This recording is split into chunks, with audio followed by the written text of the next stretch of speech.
class this morning. Johnny, are we online are we streaming or not? We are streaming. We just don't have our videos or whatever, so that's okay.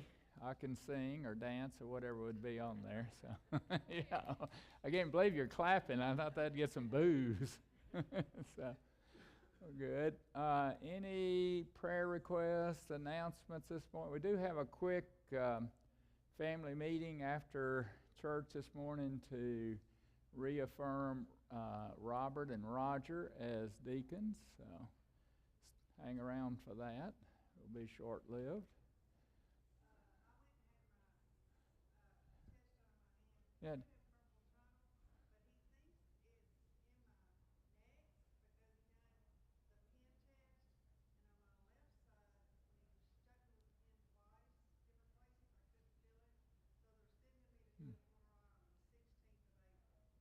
Okay. So Debbie's saying she had the carpal tunnel testing, but they think the issue's in her neck. So they're doing further testing on the 16th of April. So can keep Debbie in your prayers. Put that in the prayer book, please, too, Debbie. Keep that in there. So what else this morning? Yeah. Your brother's out and about now? Good.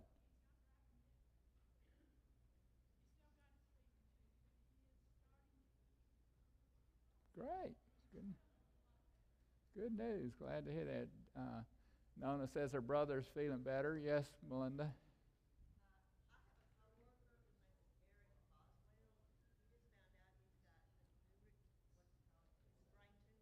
Mm.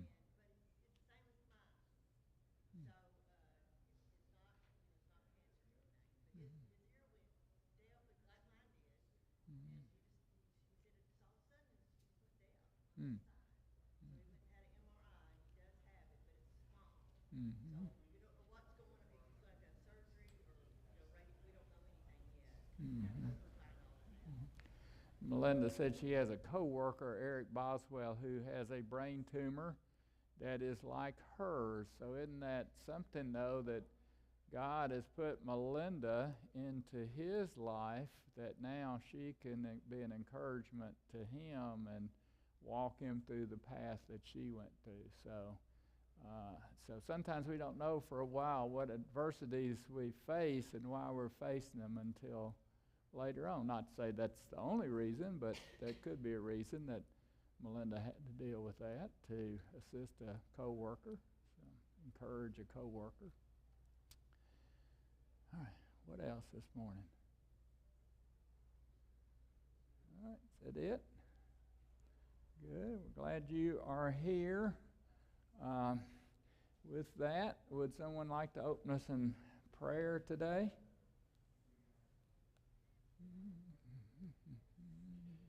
All right, Ken, thank you.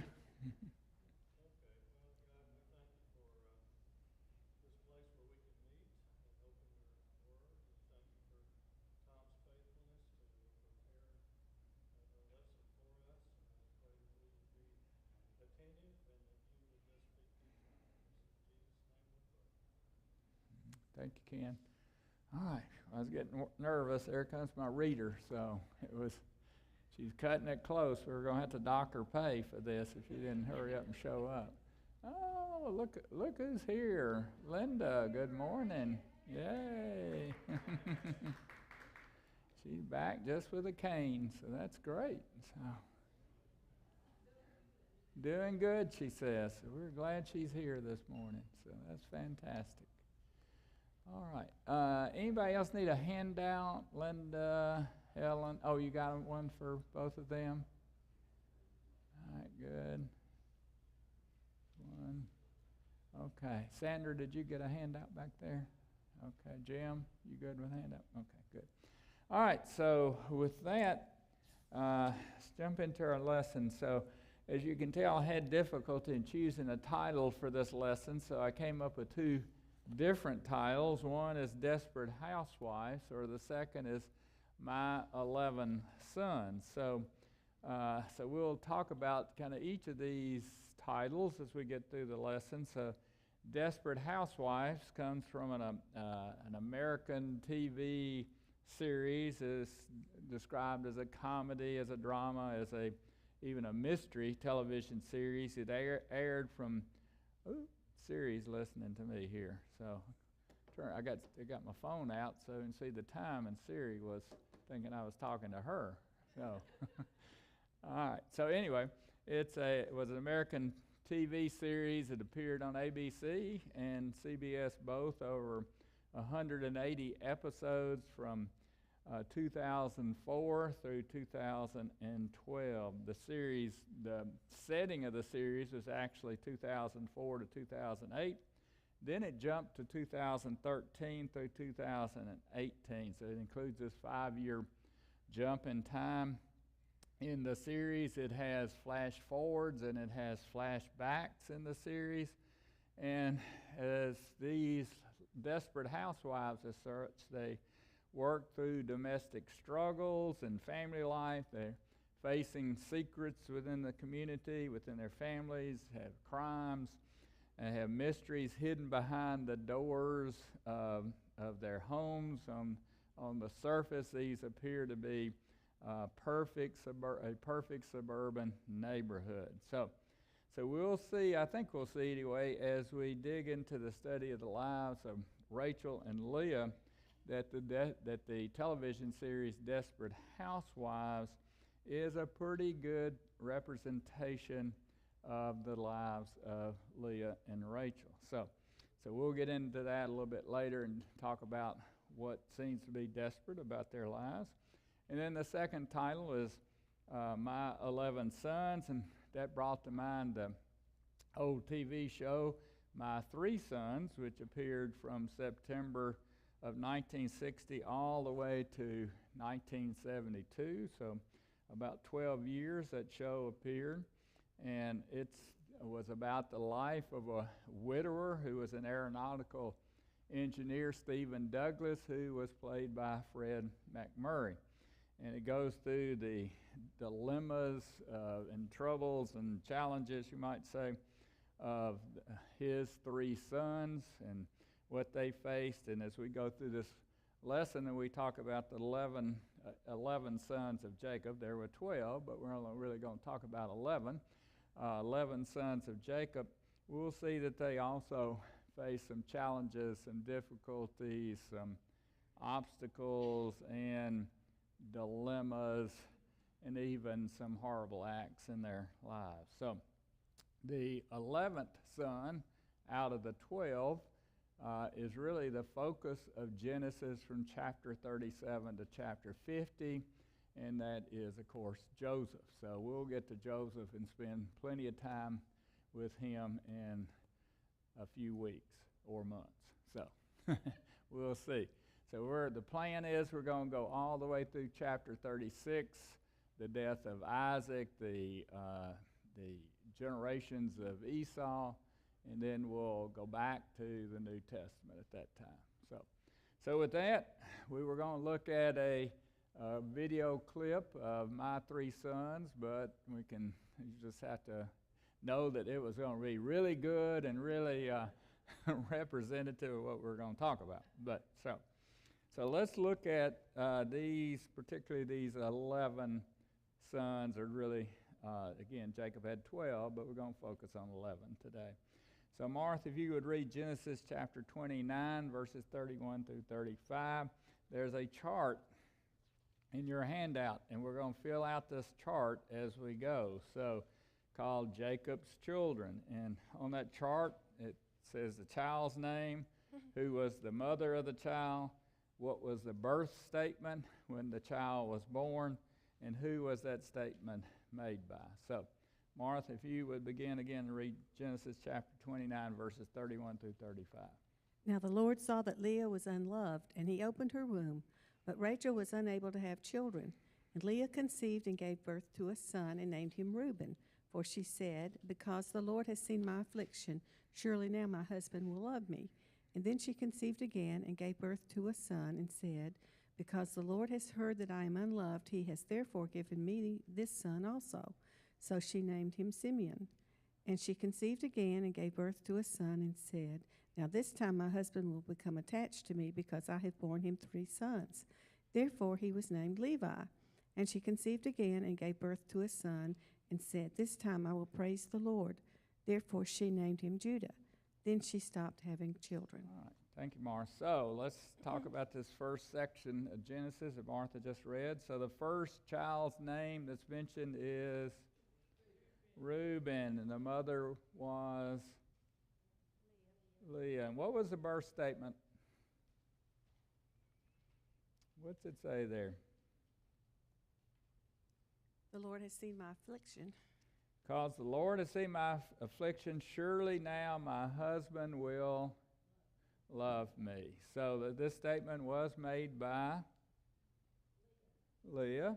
So the name Reuben means see a son. It doesn't mean sandwich, so I know that came to mind, but it means see a son.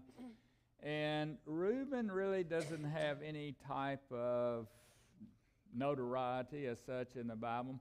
He does not produce, his family line does not produce one single prophet, one military leader, one judge, or any other important person in the Bible. So, and also later we'll see his birthright is revoked because of sin. Okay? So the second son's name is? Simeon. Somebody said it, Simeon, thank you. And the mother is Leah, and the birth statement is? Somebody said it up here. She was what? Yeah, because, thank you, because the Lord has heard that I am unloved, therefore he has given me a son also. In Hebrew, the name Simeon is Shimon, I think, S-H-I-M-O-N, and it's related to the Hebrew word for here. And the mother, again, the person who made this statement was his mother, Leah. So we'll also see as we get later into Genesis that Reuben's birthright is revoked, so we go down to the second son, Simeon, but his birthright is also revoked because of sin. So the third son is Levi. The birth mother is Leah. And what's the statement at this time of his birth? Gonna name Jeans after him. That's it, what he's known for. Yeah, Levi Jeans. Okay. All right. What's the birth statement? I will praise the Lord.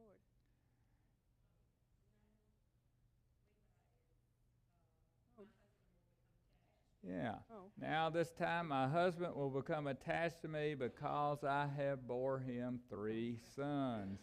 So the name Levi means joined.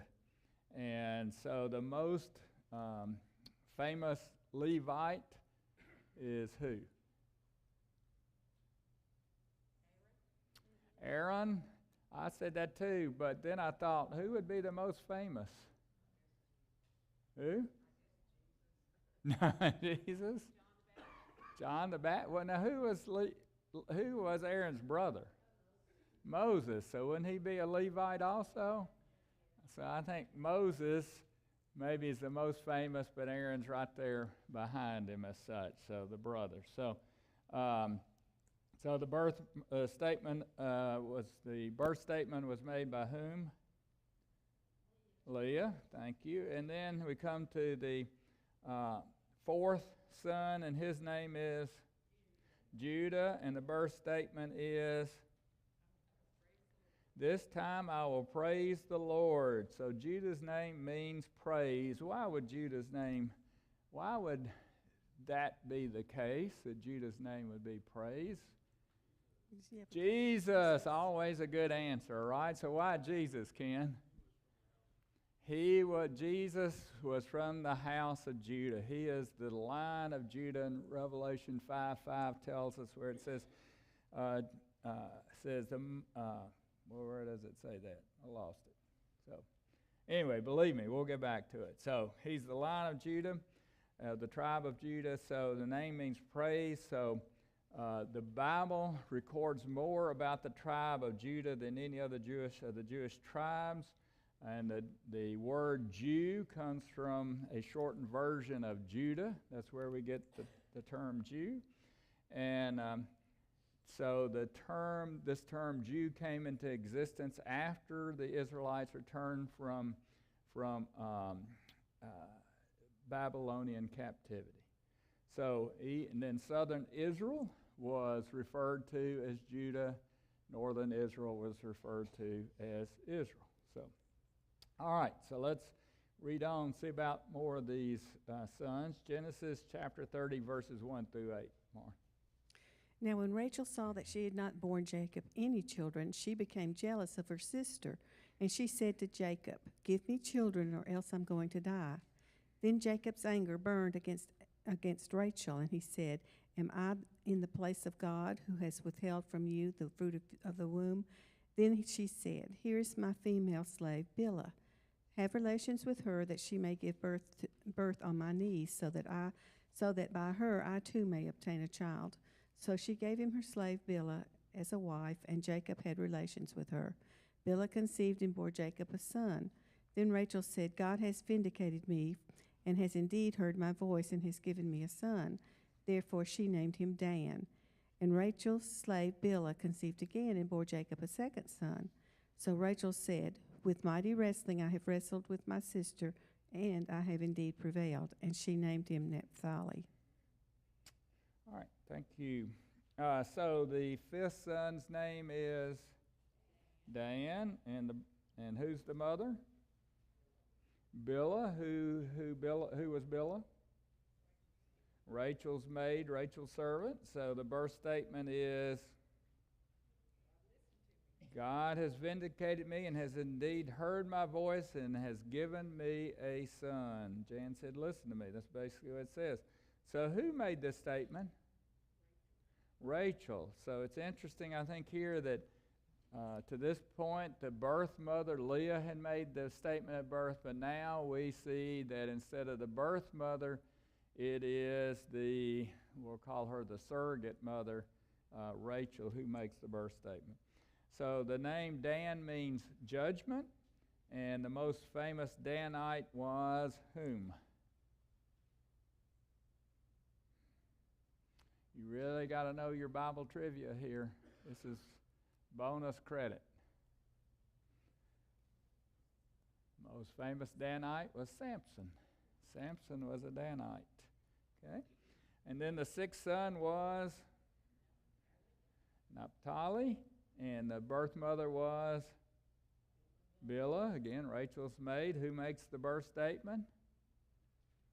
Rachel does, not the birth mother. So what's the birth statement? Yeah, I've been wrestling with mighty wrestling. I have wrestled with my sister, and I have indeed prevailed. So the most famous member of the tribe of Naphtali was, now this is even harder than Samson.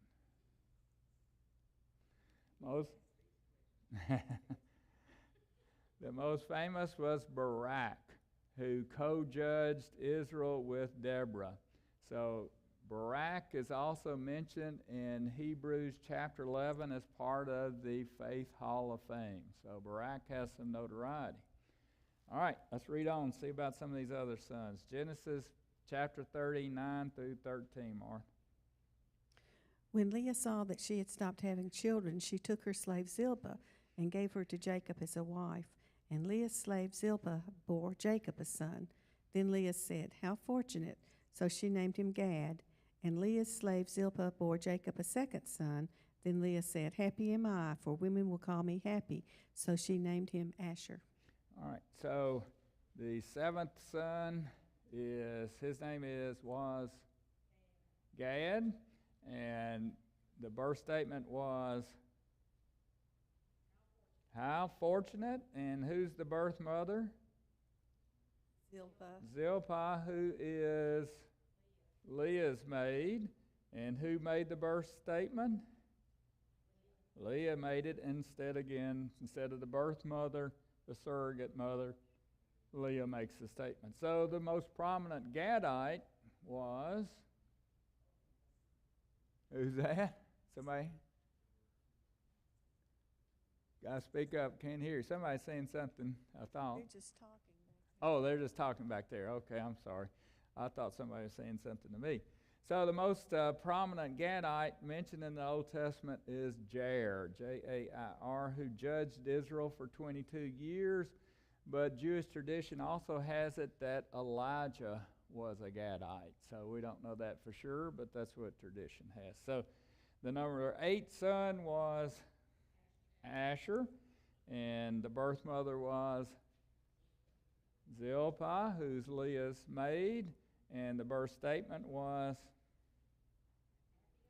"Happy am I, for women will call me happy."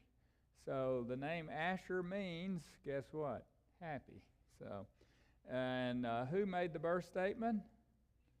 Leah made it, and the name, most famous Asherite in the Bible is. Anybody got that one? Anna. And who was Anna? Remember who Anna was?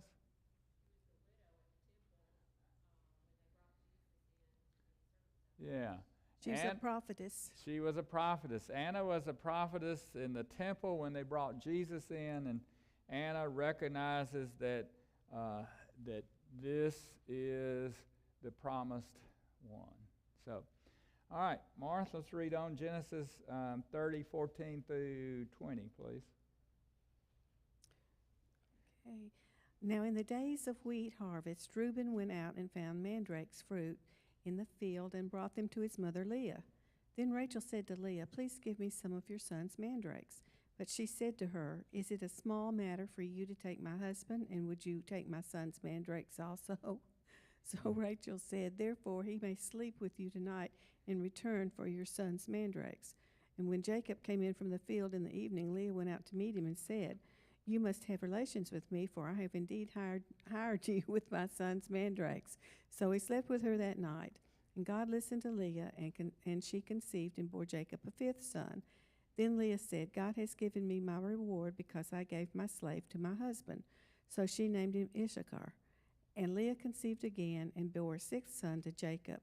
Then Leah said, "God has endowed me with a good gift. Finally, my husband will acknowledge me as his wife because I have borne him 6 sons." So she named him Zebulun. Afterwards, she gave birth to a daughter and named her Dinah. All right, so here Jacob goes for a pretty cheap price, a bunch of roots, so mandrake roots. And we'll get into this strange story a little bit later after we get through. You protest. Why is that? Oh, nothing about. Oh, there is a lot about Dinah here later. She is not given much notoriety in this listing, but there's going to be a big issue around Dinah here and a little bit later in Genesis. So. Jacob sure is an obliging husband. Yeah, that's right. He's an obliging husband, exactly. So who was the 9th son? Issachar. The birth mother was Leah. And what did Leah say at his birth? God has given me my wages because I gave my maid to my husband. So that's interesting. So the name Issachar means wages or hire. So nothing is specific is known about the man Issachar. Okay? And then the 10th son is Zebulun. The birth mother is Leah. And what's the birth statement? God has endowed me with a good gift. Now my husband will dwell with me because I have given him 6 sons. So the name Zebulun means dwelling. So nothing, again, is significant recorded about Zebulun. The most famous Zebulunite is, again, a tough one, Elon, who judged Israel for 10 years. So, all right, Martha, read on Genesis 30:21. Here we're going to mention Dinah, Kim. Afterwards, she gave birth to a daughter and named her Dinah. All right, so the birth mother is who? Leah. Gave birth to Dinah. What statement is made about the birth of Dinah? Nothing. Yeah, nothing is said about Dinah other than she's born after Zebulun. So no birth statement is given. The name Dinah means justified or God will judge, and we'll see how that comes about. Dinah will be, as we said a minute ago, will be involved in a very disturbing event that we will see later here in Genesis. Okay? So Genesis 30 through 22 through 24, Mar. Then God remembered Rachel, and God listened to her and opened her womb. So she conceived and gave birth to a son and said, God has taken away my disgrace. And she named him Joseph, saying, May the Lord give me another son. Okay, so the 11th son is Joseph, and the birth mother is Rachel, and the birth statement was, God has taken away my reproach. May the Lord give me another son. I think that's kind of interesting. So she's not happy just with Joseph. She's asking for another one. The birth mother is obviously Rachel. Rachel makes the statement. And the name Joseph means Yahweh will add. May he add. May God add. Thank you. And then so the Genesis, as we said earlier, chapters 37 through 50 focus on Joseph. So we'll spend a lot of time on Joseph when we get there. So Genesis 35, 16 through 18, and the 12th son. Then they journeyed on from Bethel, but when there was still some distance to go to Ephraim, Rachel began to give birth, and she suffered severe difficulties in her labor. And when she was suffering severe difficulties in her labor, the midwife said to her, Do not fear, for you have another son. And it came about, as her soul was departing, for she died, that she named him Ben-Oni, but his father called him Benjamin. All right, so the 12th son, his name is Benjamin or Benoni, whatever. And so the mother, Rachel, gives them the name Benomi, whatever, and which means the son of sorrow, the son of my sorrow. But the name given by Jacob was Benjamin, which means son of happiness. Rachel died in giving birth to Benjamin. So the most famous person from the tribe of Benjamin was. This is easier than a lot of them. Yes, Paul. Saul, Paul, exactly. Good. Jamie gets a gold star for that. Good.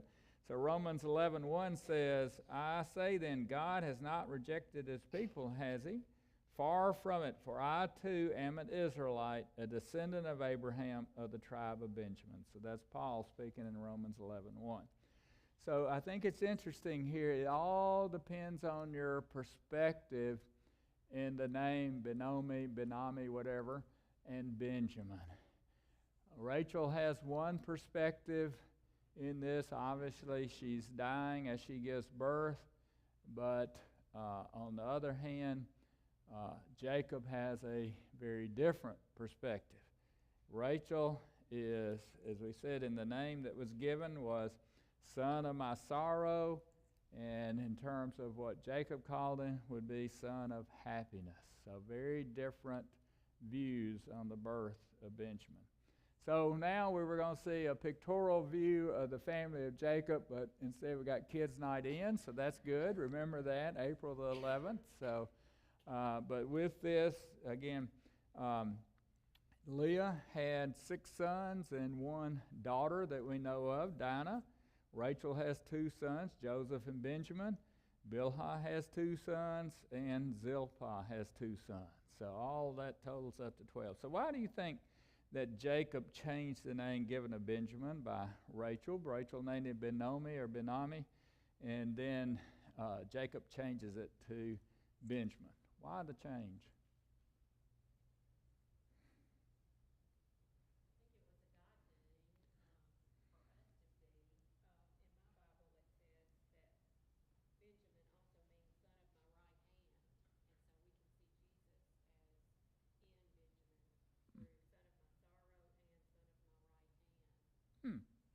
very interesting. Jamie says, I've not seen that, that in her Bible it said that Benjamin means also son of my right hand, also son of sorrow, so that it's representative of Jesus standing at the right hand, sitting at the right hand of God, and also son of sorrow related to Jesus' sacrifice. Well, too, I mean, you wouldn't want your son to go through life feeling that he was sorrow, you know. I mean, psychologically, you know. Yeah, it would kind of be a curse, and you wouldn't want him to think, well, it's all my fault that my mother died, or, you know, I'm sorrowful for my father, you know. Yeah. He's sorry that I was ever born, you know. Yeah. So. Yeah. So it's the opposite, happy, you know. Yeah. So I think to Martha's point, I think she's on target, and that just think how Benjamin could have felt going through life with the name meaning son of my sorrow. So here Jacob changes the name. Why do you think Jacob here, his beloved Rachel dies? So why do you think he then changed, other than the point that he wouldn't want Benjamin going through life with the name son of my sorrow? Why else would he might have changed this name? Son of my happiness. Well, Rachel was his happiness, so. So. Oh, there's a chart. We've made it. So there you can see the 12 sons and who the mothers are of each of the 12 sons and the one daughter. So, oh boy, good. Thank you. All right, so glad to get that up. So so I think again, Rachel was the happiness of Jacob. So again, in remembrance of Rachel, Jacob says, this is son of my happiness. Okay. What's that, Don? He didn't experience the labor pains. Donna says he didn't experience the labor pains. Yeah, exactly. He didn't experience the death too. So yeah. So, all right. So here we talked about the title of this. Well, one of the titles of this lesson was "Desperate Housewives." So what caused the desperation of Rachel, and what caused the desperation of Leah? Why were they desperate? Or do you think they were desperate, I guess?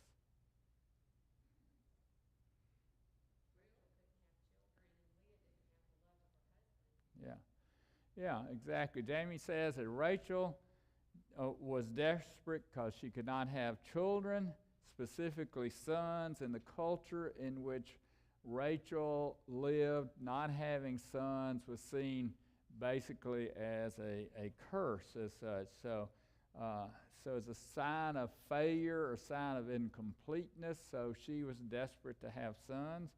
Leah was desperate, as Jamie said, because she lacked Jacob, she lacked her husband's love. So regardless of how many sons Leah had, she still was number 2 at best in Jacob's heart. Okay, good. So what was the result of the desperation of Rachel and Leah?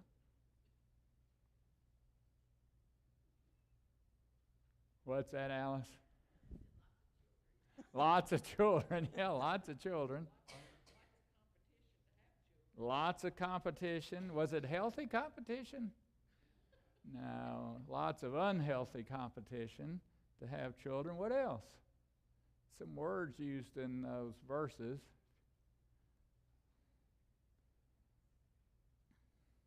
What was Rachel's feeling toward Leah? It's a word used in there. Jealous or envious. Yeah, she was jealous or envious of Leah because Leah was having children and she wasn't, having sons and she wasn't. So we see developing here, or has developed, a dysfunctional family as such. So true or false, Rachel and Leah thought that getting something they lacked would bring them happiness and contentment. It's true, isn't it? Yeah, they thought, Rachel thought if she could have children, she'd be happy, and if Leah would have the love of Jacob, she would be happy. So with that, though, was the one thing that eventually Rachel had 2 children. I'm not sure Leah ever had the complete love of Jacob, but was the one thing they thought would bring them happiness. Would it bring them happiness? No. See some heads shaking. So,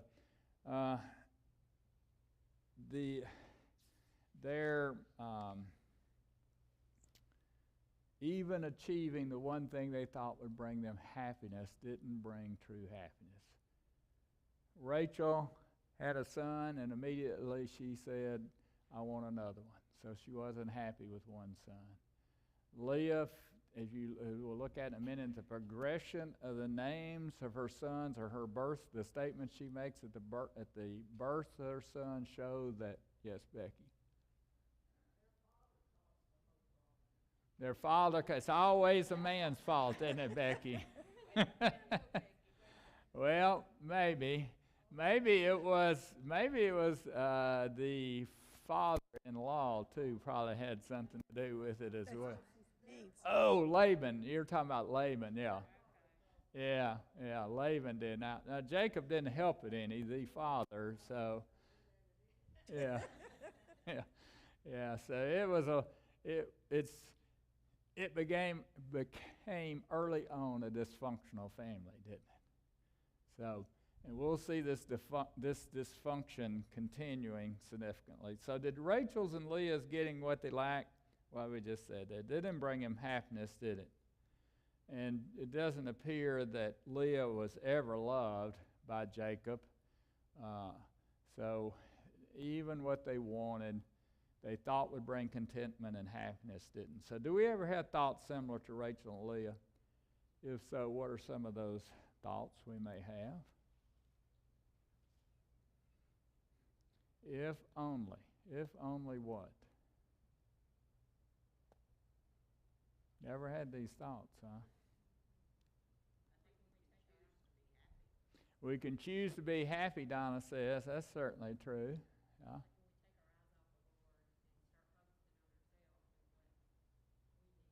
Yeah. We take our eyes off the Lord and start focusing on ourselves, Jamie says. Yeah. You think any parents have ever said, if we could have a child, this would save our marriage? We'd be content then. We'd be satisfied. Yeah. If we could buy our dream house, we would be happy. Yeah. Doesn't necessarily work. Doesn't work. If I could get that new job, everything then would be hunky-dory. No, not necessarily. I think I hear the rain. If I could buy that new car, a boat, I would be content. No, doesn't work. If I could retire, then I would be happy, right? See a lot of nods to that one. Yeah. So, yeah. So I think there's a lot of thoughts we can look at that, depending on where you are in life, if I could, then fill in the blank. That will make me happy. But it does not, does it? So, what's the problem with these thoughts, if I could only? What's the problem with that? It's all about I and me, yeah. Self-centered, yeah. That's a good point. Jan, thank you. Usually when Leah and Rachel were talking about or thinking about what would make them happy, what was their focus again? On themselves. But what specifically they thought would make them happy? More kids. Yeah.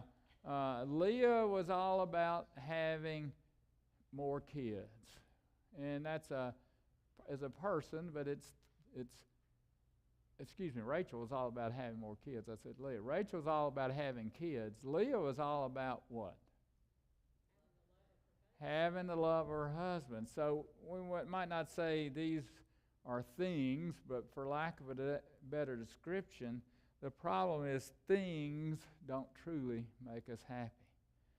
So Luke chapter 3 verse 14 says, and he, being Jesus, said to them, do not extort money from anyone, nor harass anyone, and be content with your wages.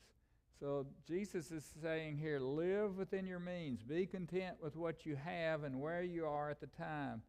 So Jesus is not saying to don't set goals or have ambitions, but he's saying enjoy the ride.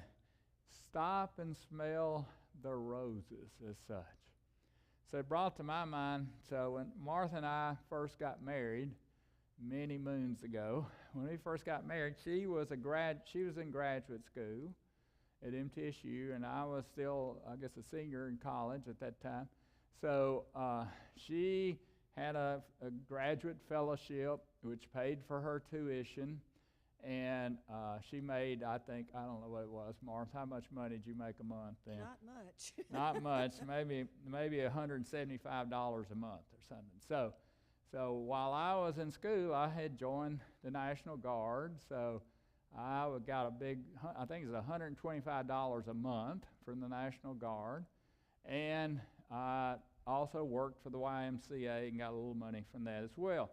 So to say we were as poor as church mice is probably an overstatement. We didn't have much money, and so since we were students, we lived on campus in what was called married student housing, where our whole apartment in married student housing was probably about 2/3 the size of this stage. I mean, you couldn't walk around our bed. The bedroom was so small you couldn't walk around. If you opened the stove door, you couldn't open the refrigerator door. So it was tiny. But even though we didn't have much money, we certainly didn't have much of a place to live, we enjoyed it. We were content. We were probably just as content then as we are now. And so it's not all about things, it's about focusing on what's important. So again, if we're thinking that things will make us content, they'll make us satisfied, typically no. All right, so we've discussed contentment, but we really hadn't defined it yet. So how would you define contentment? Satisfied, that's a good word. Peace of mind, Donna says, that's a good definition. Somebody else said something. What's that? Being happy and pleased with what you have, Jeanette says. Good one. Anybody else have a good one? Not comparing what you have with anyone else. Not comparing what you have with other folks, what they have. Yeah, don't be talking about the Joneses next door. Yeah. Robert Morgan, in his book, Whatever Happens, says contentment is, I like his definition, quiet joy. Quiet joy is how he defines contentment. And he goes on to say, contentment is the green pastures and still waters of Psalm 23. Contentment is the quiet joy of knowing the eternal God is our refuge and underneath are his everlasting arms. We may not have everything we want or even need, but we have him. And that gives us the inward quiet joy that we call contentment. And then Hebrews chapter 13, verses 5 through 6 tells us, make sure that your character is free from the love of money, being content with what you have, for he himself has said, I will never desert you, nor will I ever abandon you, so that we can confidently say, the Lord is my helper, and I will not be afraid. What will man do to me? Martha, read Philippians chapter 4, verses 11 through 12, please. I am not saying this because I am in need, for I have learned to be content whatever the circumstances. I know what it is to be in need, and I know what it is to have plenty. I have learned the secret of being content in any and every situation, whether well-fed or hungry, whether living in plenty or in want. I can do everything through him who gives me strength. Okay. So, with that, do you know where Paul was when he wrote that in Philippians? He was in prison. So here he's saying, I'm content, and he's sitting in prison as such. And Paul had experienced many difficulties in life. In addition to being in prison, he had experienced hunger. He'd experienced being lost at sea. And if you read that, they went about a month without eating when they were in this big storm at sea. So he was been hungry. He's been physically and verbally abused, threatened to be killed. So here he's saying, even through all this, he's content. He has that quiet joy as such. So it's interesting in Philippians 4:12, Paul does not say he had learned contentment. He says he had learned the secret to contentment. So what's the secret to contentment? What's he talking about?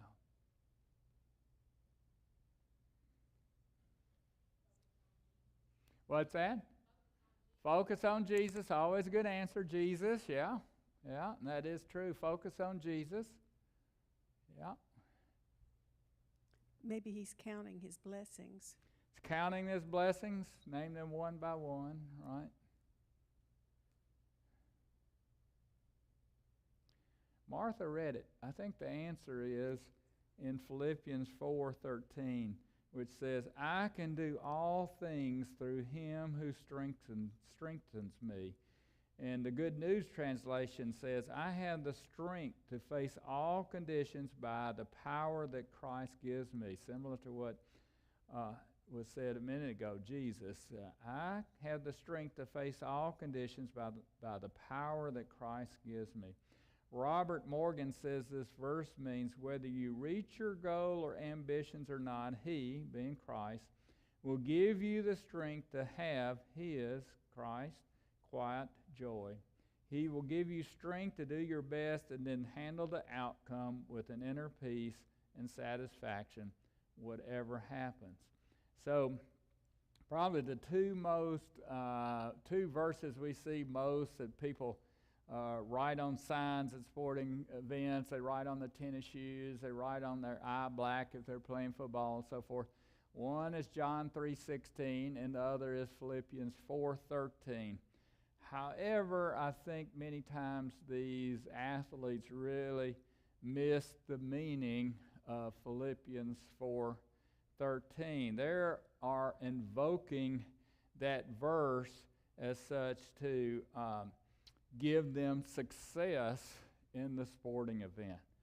The success of the verse means that, as Robert Morgan says, so God will give you strength to do your best and then handle the outcome with an inner peace and satisfaction, whatever happens, win or lose. So God is going to give you the strength to get through the situation, win or lose, and allow, if you're focused on him, as Karen said, Jesus, if you're focused on him, you can have contentment. May not be happy, but you can be content. The circumstances may not be pleasant, but you can be content. Okay? All right, so Robert Morgan then makes a most impactful statement when he says in his book, being content depends on your content. Being content depends on your content. What do you think Robert Morgan means for this statement? Being content depends on your content. What's that, Becky? What's inside you? What's inside of us? You're exactly right. The Holy Spirit. So being content depends on the content, which is Jesus Christ within us in the form of the Holy Spirit, his Holy Spirit.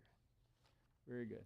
Martha, let's go back, look at a few verses here, a little bit more detail. Genesis chapter 30, verses 1 through 3, please.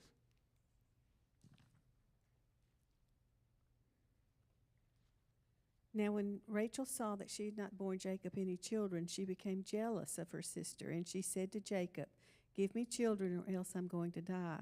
Then Jacob's anger burned against Rachel, and he said, am I in the place of God who has withheld from you the fruit of the womb? Then she said, here is my female slave Bilhah. Have relations with her that she may give birth on my knees, so that by her I too may obtain a child. All right, so in Genesis chapter 30, verses 1 and 2, Jacob and Rachel have this exchange as such. How would you describe this exchange, and what does Jacob acknowledge in this exchange?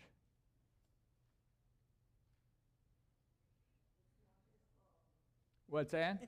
Not his problem, yeah. What's not his problem, Becky? She can't get pregnant. It's not his problem. How would you describe this as a nice, peaceful exchange, conversation they were having? No, I think it's a pretty heated exchange, don't you? So Rachel, what's Rachel doing in this exchange? She's blaming him. She's blaming Jacob for her lack of children. And then Jacob, how's he respond to her? Not my fault, angry. Yeah, it comes right back at her, right back at Rachel, acknowledging that it was not in his control of her having children or not. So he acknowledges what? Am I in the place of God? So who's responsible for children? God. God is in control. God is the one in control of having children. So a childless wife at this time in this culture, again, as we said earlier, she was considered no better than a dead wife, a severe embarrassment to her husband. So this was a pretty, again, heated exchange that Rachel and Jacob was having because she'd not had children to this point. So she's frustrated, he's frustrated, so they had this heated exchange. Did you notice the maid servants are never quoted, as we mentioned earlier, at the birth of their children? Why are they not quoted?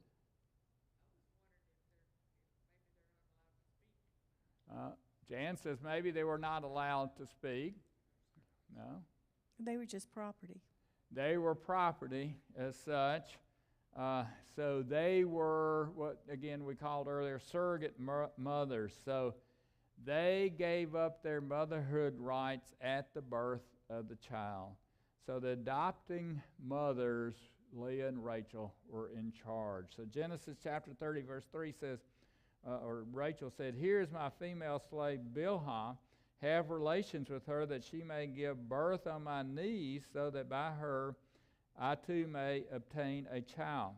So it's thought that the surrogate mother actually gave birth as such on the knees of the surrogate mother.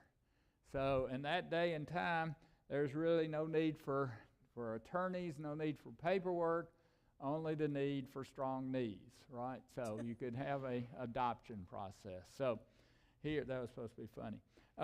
So looking at the statements that Leah made at the birth of their children, how would you characterize the progression of her desires? We mentioned this earlier.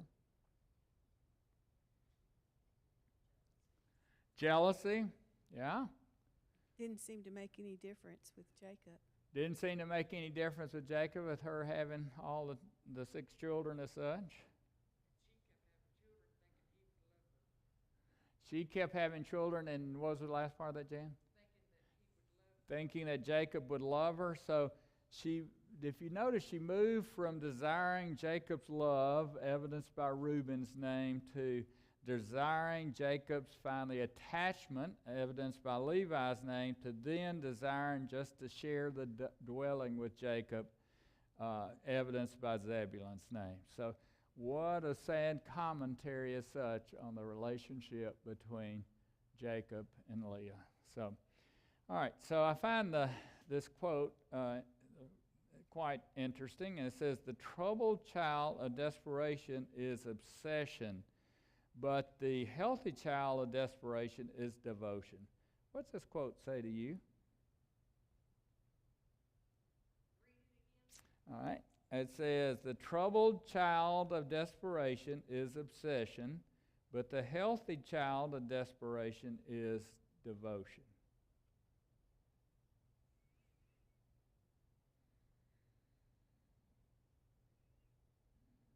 Any thoughts? How would you define obsession? Focused on self.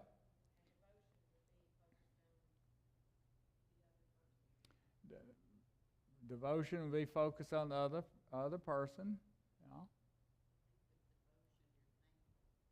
In devotion, you're thankful, Donna says, yeah.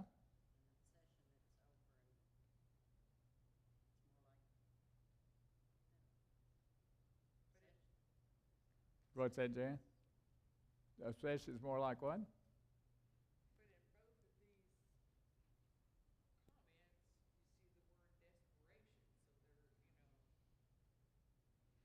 See desperation in the quotation, yeah. Both sides of it.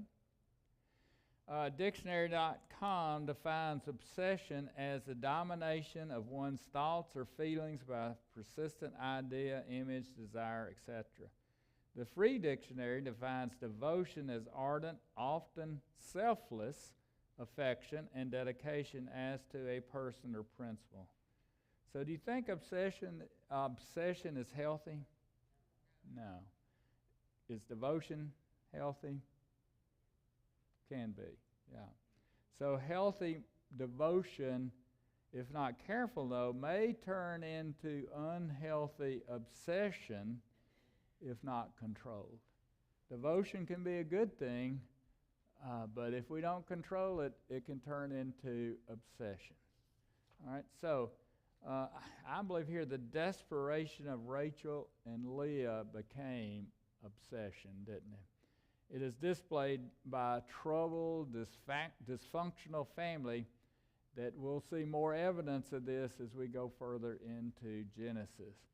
So the question is, are you desperate for something, and is it resulting in obsession or devotion? Are you desperate for something, and is it resulting in obsession or devotion? Okay. You're not going to believe this, but we've got 4 minutes left, but I think this is a good place to stop, and we're going to stop here and finish this lesson because we're about to get into this weird account of the mandrakes. So I wouldn't want to get into the middle of this weird account and not be able to finish it all at one time. So anyway, we'll talk about mandrakes. We'll finish this lesson next week, and we'll get into the next lesson, and it's going to be a long one, so it'll take us a while to get through a lot of verses in the next lesson. So we'll learn about the situation Jacob is facing in this next lesson. All right, so with that, any closing comments, thoughts by anyone?